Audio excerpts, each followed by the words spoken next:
Assalamualaikum warahmatullahi wabarakatuh. Sebelumnya izin memperkenalkan diri terlebih dahulu. Nama saya Ahmad Swidi.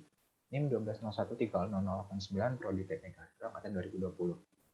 Kali ini memasuki minggu ketiga di mana saya kembali melanjutkan terkait penambahan kamus kosakata, penambahan 5 kamus kosakata yang akan dilakukan setiap minggunya.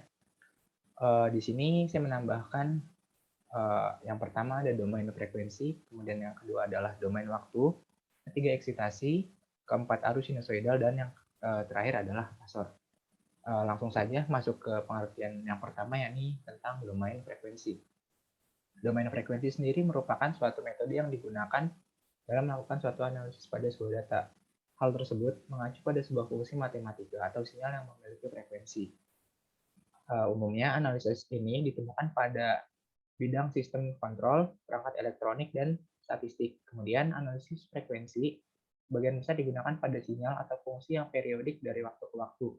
Perbedaan domain frekuensi dengan domain waktu adalah dalam proses analisisnya, domain frekuensi digunakan pada kondisi di mana proses seperti penyaringan, penguatan, dan percampuran diperlukan. Kemudian yang kedua adalah domain waktu.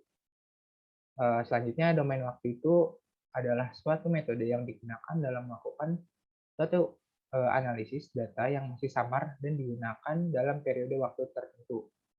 Pada salah satu penerapannya, analisis ini didasarkan pada plot tegangan hingga waktu atau plot waktu secara langsung atau real. Variabel waktu yang digunakan selalu diukur terhadap satuan waktu. Salah satu contoh peralatan elektronik yang menggunakan analisis ini adalah osiloskop sinyal katoda. Kemudian yang ketiga adalah eksitasi. Eksitasi merupakan bagian dari sistem generator yang dapat menghasilkan suatu flux dan berubah terhadap satuan waktu.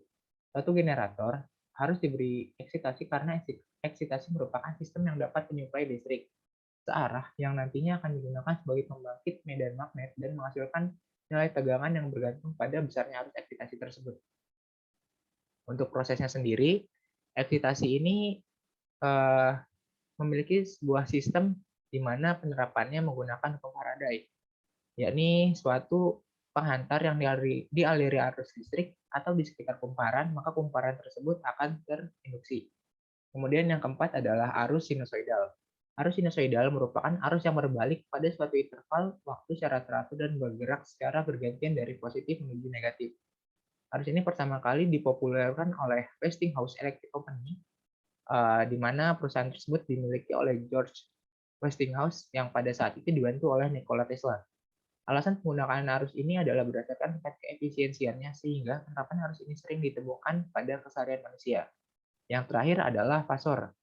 Fasor sendiri merupakan satu bilangan kompleks yang mewakili amplitudo dan suatu fase dari sinusoida. Fasor pertama kali dipopulerkan oleh seorang insinyur berkebangsaan Jerman, yakni Charles Proteus Steinmetz pada tahun 1893.